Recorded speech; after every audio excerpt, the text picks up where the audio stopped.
तो मूवी के स्टार्टिंग में हम एक लड़की को देखते हैं जिसका नाम नताशा होता है और वो माइकल की वही बहन होती है जिसे पार्ट 1 के एंड में माइकल की मॉम ढूंढ रही थी। ये लड़की किसी रूम में बंद होती है, तभी उस रूम में एक अजीब सा आदमी आता है। वो जैसे उसकी तरफ बढ़ने लगता है तो उसको आग लग जाती है, जो कि नताशा नहीं लगाई होती है क्योंकि उसमें भी अपनी फैमिली की तरह पावर्स थी। इसी के साथ ही नताशा वहाँ से भाग जाती है। कुछ लोग उसका पीछा करने लगते हैं। एक जगह पर पहुंचकर नताशा स्टक हो जाती है। वो सारे लोग उसे पकड़ने वाले ही होते हैं कि तभी कोई चीज या सोल वहाँ पर आती है और उन सब को मार के नताशा की जान बचा लेती है। अब हम माइकल को देखते हैं, जहाँ पर हमें ये फ्लैशबैक आता है कि माइकल की मदर उसे कॉल करती है तो माइकल उन्हें इग्नोर करता है और उनसे ठीक से बात नहीं करता। तो ये चीज उसकी मदर को बहुत बुरी लगती है। उस वक्त वो गाड़ी ड्राइव कर रही होती है तो उनका ध्यान दूसरी तरफ लग जाता है, जिसकी वजह से उनका बहुत बुरा एक्सीडेंट होता है और वो मारी जाती हैं। इस बात को 3 साल गुजर जाते हैं। माइकल अब बड़ा हो जाता है और उसे आज भी दुख था कि उसकी वजह से उसकी मदर की डेथ हुई। अब हमें वो लड़की भी दिखाई जाती है जिसे माइकल पसंद करता था। उसका नाम स्टेला होता है। पार्ट 1 में उसकी जान भी माइकल ने बचाई होती है क्योंकि माइकल के फादर ने सबकी मेमोरीज मिटा दी थी तो इसको भी कुछ याद नहीं होता। लेकिन माइकल का दोस्त स्टेला से कहता था कि उसकी जान माइकल ने नहीं बल्कि उसने खुद बचाई है। तो स्टेला माइकल के उस दोस्त को पसंद करने लगती है, ये सोचते हुए कि शायद उसकी जान बचाने वाला वही है। ये सब देख के माइकल बहुत जेलस हुआ करता था और उसे ये बात बिल्कुल अच्छी नहीं लगती थी, लेकिन आज तक उसने कभी भी इन दोनों से कुछ नहीं कहा। एक दिन वो स्कूल में होता है कि तभी उसकी क्लास में किसी नई बच्ची का एडमिशन होता है और ये लड़की कोई और नहीं बल्कि नताशा ही होती है, यानी माइकल की असली बहन। नताशा क्लास में आते ही किसी से बात ही नहीं करती, वो हमेशा चुप चुप रहती है। एक रात ये सब लोग पार्टी में जाते हैं। माइकल जब देखता है कि उसका दोस्त स्टेला के साथ है और स्टेला आज भी यही समझती है कि शायद उसकी जान इसी ने बचाई, तो उससे बात बर्दाश्त नहीं होती और वो स्टेज पर जाके कहता है, मेरे दोस्त और शायद तुमने सबकी जान बचाई थी ना, तो सबको वो स्टोरी तो सुनाओ, हम सब सुनना चाहते हैं। तो वो लड़का कहता है, नहीं, मैं ये स्टोरी अभी क्यों सुनाऊं? तो माइकल कहता है, हाँ, क्योंकि तुम्हारे पास सुनाने के लिए कुछ है ही नहीं, तुम आज तक झूठ बोलते आ रहे हो। तो वो लड़का नहीं चाहता कि उसका राज सामने आए, तो स्टेला को अपने साथ लेके वहाँ से निकलने लगता है। लेकिन तभी माइकल स्टेला को रोकता है और उसे कहता है, रुको, मैं तुम्हें अपनी पावर सिखाता। तुम्हारी जान उस दिन उस लड़के ने नहीं बल्कि मैंने बचाई थी। लेकिन इससे पहले कि वो अपनी पावर शो कर पाता, उसकी बहन नताशा सिर्फ आग लगा देती है। तो सब लोग उस तरफ देखने लगते हैं और माइकल अपनी पावर का यूज कर ही नहीं पाता। नताशा ने शायद इसलिए किया था कि उसकी भाई की पावर किसी के सामने न आए। इसके बाद माइकल बेहोश हो जाता है और जब उसे होश आता है तो वो खुद को नताशा के सामने पाता है। तो नताशा उसे कहती है, माइकल, हाँ, मैं ही तुम्हें यहाँ लेकर आई हूँ। क्या तुम्हें पता नहीं कि हमें अलाउ नहीं है कि हम अपनी पावर्स का यूज किसी के सामने करें? मैंने तो चुपके से आग लगा दी, किसी को पता भी नहीं चला और तुम सबके सामने अपनी पावर्स दिखाने वाले थे। तो माइकल कहता है, तुम्हें इससे क्या, तुम हो कौन? माइकल अपनी शर्ट पहनने लगता है तो नताशा उसे आग लगा देती है। तो माइकल ये देख के काफी हैरान होता है कि इसके अंदर ये पावर्स हैं कैसे। तभी वहाँ पर इन दोनों की मॉम आती हैं जो कि माइकल को बताती हैं कि ये तुम्हारी वही मिसिंग बहन है। वो अपने बच्चों से कहती हैं कि तुम लोगों में जो पावर्स आई हैं वो हमसे आई हैं। साथ ही वो गायब हो जाती हैं। तभी वहाँ पर एक डॉक्टर आता है और उनसे कहता है कि भाई इस तरह से अपनी पावर्स का यूज नहीं किया करो, बहुत जल्द वीक हो जाओगे। वो उसे ब्लड लगाते हैं। अब माइकल की मॉम उसे बताती हैं कि तुम्हारे फादर को एक बहुत ही बुरे आदमी ने किडनैप कर लिया है और हमें मिलकर उन्हें बचाना होगा। अब माइकल की मॉम सिगरेट पीने लगती है, लेकिन इसके लिए आग उनकी बेटी नताशा देती है और ये सीन बहुत मजे का है। इसके बाद वो अपनी बात को कंटिन्यू करती हैं कि वो गैंगस्टर अब हमारी कंट्री में आ रहा है, तो जैसे ही वो यहाँ आएगा हमें उसको किडनैप करना होगा। लेकिन ये इतना भी आसान नहीं है क्योंकि उसके साथ बहुत ज्यादा सिक्योरिटी होगी और वो हमें ऐसा करने नहीं देगी। तो माइकल की मॉम माइकल से कहती हैं कि बस तुम्हें सिक्योरिटी का ख्याल रखना होगा कि वो लोग किस वक्त आएंगे, किस वक्त वहाँ से निकलेंगे और सिक्योरिटी के प्लान्स क्या हैं।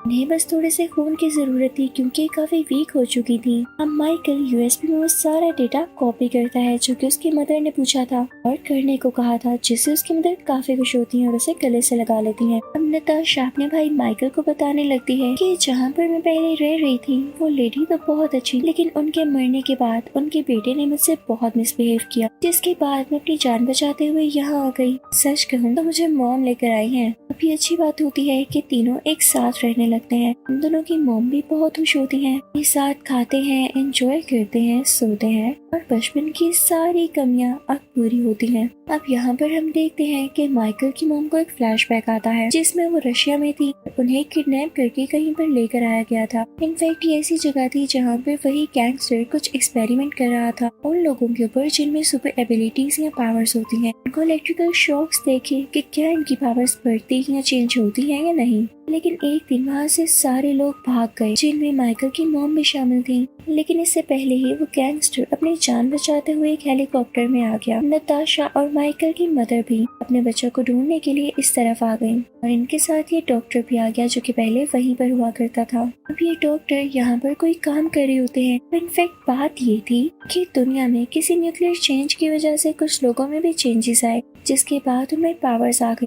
लेकिन वो लोग जिन्हें सबसे पहले चेंजेस आए उनके साथ एक मसला ये हो गया कि वो जितनी अपनी पावर्स यूज करते उतने ही वीक होते जाते। लेकिन आगे से जो उनके बच्चे थे यानी सेकंड जनरेशन, उनके साथ ऐसा सीन नहीं था। तो डॉक्टर माइकल और नताशा के डीएनए को यूज करते हुए वो चीज बना ही लेता है जो कि फर्स्ट जनरेशन के लोगों की पावर को परमानेंटली ठीक कर सकता है, जिसके बाद वो सब बहुत खुश होते हैं। अब माइकल एक दिन इनविजिबल होता है तो वो एक बिल्डिंग में जाता है तो देखता है कि उसकी मदर कुछ लोगों से बातें कर रही हैं और वो ये कि वो गैंगस्टर जल्दी यहाँ पर आने वाला है और जिस जगह वो बैठकर मीटिंग करेगा वो जगह है जहाँ पर पूरे शहर की गैस पाइपलाइन मिलती है। तो माइकल की मदर का ये प्लान होता है कि वो नताशा की मदद से उस पूरी पाइपलाइन में आग लगा देंगी ताकि इसके बाद वो गैंगस्टर भी मारा जाए। और ये सब कुछ माइकल सुन लेता है। अब माइकल ये सारी बातें जाकर अपनी बहन नताशा को बताता है, लेकिन वहाँ पर इसकी मदर भी आ जाती है। माइकल से कहती है कि मुझे यकीन नहीं आ रहा कि तुमने हमें धोखा दिया। अगर हम ये प्लान कर भी रहे हैं उस गैंगस्टर को मारने वाले हैं तो तुम्हें इससे इशू क्या है। तो माइकल कहता है कि नताशा अभी छोटी है, अब उससे मर्डर करवाएंगे। तो माइकल की मदर कहती है सॉरी बेटा, मुझे तुम्हें कैद करवाना होगा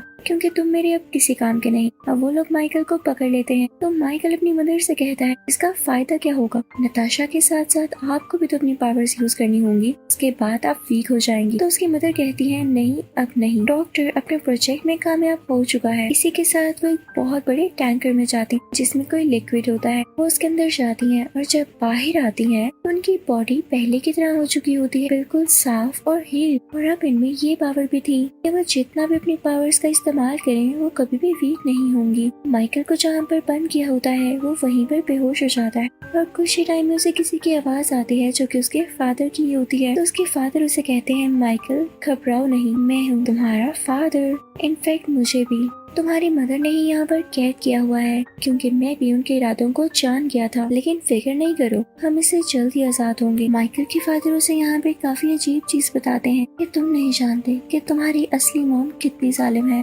उन्होंने तुम्हारी फोस्टर मदर को मारा, उनका एक्सीडेंट नहीं हुआ था बल्कि उन्हें खाई में खुद फेंका गया था। जिसे सुनकर माइकल को बहुत गुस्सा आता है, जिसके बाद वहाँ की दीवारें टूटने लगती हैं। माइकल और उसके फादर वहाँ से बाहर आ जाते हैं और वो सीधा उस जगह जाते हैं जहाँ पर उनकी बीवी और माइकल की मदर होती है। माइकल यहाँ पर इनविजिबल होता है और माइकल की मदर और उसकी बहन इसी प्लानिंग में होती है कि वो जल्द ही पाइपलाइन को आग लगा देंगी और जहाँ जहाँ से पाइपलाइन गुजर रही है वहाँ पर ब्लास्ट हो जाएगा। लेकिन इससे पहले ही माइकल के फादर आगे बढ़ते हैं और अपनी वाइफ से कहते हैं कि बस करो, ऐसा नहीं करो। लेकिन वो नहीं सुनती और उनका एक साथी माइकल के फादर को दूर उठा के फेंकता है, जिसकी वजह से माइकल को बहुत गुस्सा आ जाता है और वो उसी आदमी को दूर उठा के फेंकता है। तभी वहाँ पर एक आदमी स्कूल वैन को नीचे लाता है जिसमें स्टेला भी होती है, यानी वही लड़की जिसे माइकल पसंद करता है। वो स्कूल बस जोर से नीचे गिरने ही वाली होती है और क्या पता इसके बाद उसका ब्लास्ट हो जाता और इसमें मौजूद स्टूडेंट्स भी मारे जाते। तो माइकल तो ऐसा होने दे नहीं सकता था, तो वो उस स्कूल बस को रोक लेता है, आहिस्ता आहिस्ता से नीचे उतारता है। तो ये देखकर सब लोग बहुत हैरान हो जाते हैं। अब दूसरी तरफ नताशा और नताशा की मदर पाइपलाइंस में गैस छोड़कर उसमें आग लगाने ही वाली होती है कि तभी माइकल अपनी पावर्स का यूज करते हुए नताशा को दूर फेंकता है ताकि वो उसको इग्नाइट ना कर सके, जिससे नताशा जख्मी हो जाती है। वहाँ पर एक और लड़की होती है जो कि अपनी पावर्स का यूज करते हुए माइकल को हवा में उठा लेती है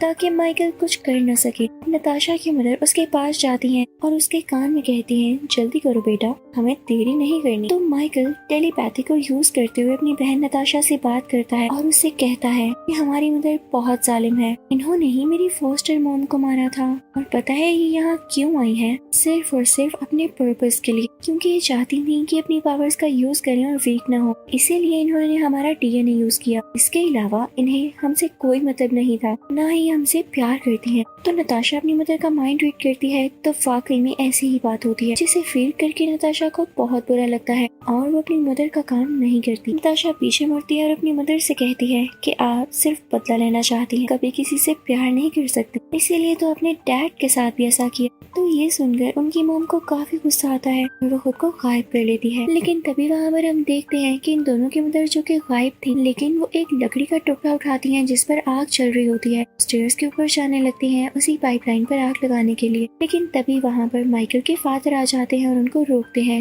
लेकिन इसी दौरान वो वहाँ से नीचे गिर जाते हैं। लेकिन नीचे एक बहुत शार्प पाइप होता है, क्योंकि माइकल के फादर ने अपनी बीवी अपनी माइकल और नताशा की मदर को पकड़ा होता है। वो शार्प पाइप एक ही टाइम में दोनों की बॉडी के अंदर चला जाता है। यहाँ पर दोनों एक साथ मारे जाते हैं। तभी हम देखते हैं कि स्टेला जब अपनी आंखों से सब कुछ देख चुकी होती है तो उसे माइकल पर यकीन आने लगता है कि वाकई उस दिन माइकल ने उसकी जान बचाई। तो वो उससे कहती है कि मैं ये बात किसी को नहीं बताऊंगी, फिक्र मत करना। साथ ही हम देखते हैं कि नताशा बहुत उदास होती है, क्योंकि उसने कभी भी एक्सपेक्ट नहीं किया था कि उसके फादर और मदर की डेथ उसकी आंखों के सामने होगी। तो माइकल आकर उसे गले से लगा लेता है और उससे कहता है कि तुमने फिक्र नहीं करनी जब तक तुम्हारा भाई तुम्हारे साथ है। मूवी के एंड में हम देखते हैं कि वो हर जगह साथ जाते हैं, उन्होंने एक दूसरे को अच्छे से एक्सेप्ट कर लिया है। इसी के साथ इस मूवी का यहीं पर एंड होता है। Thank you for watching.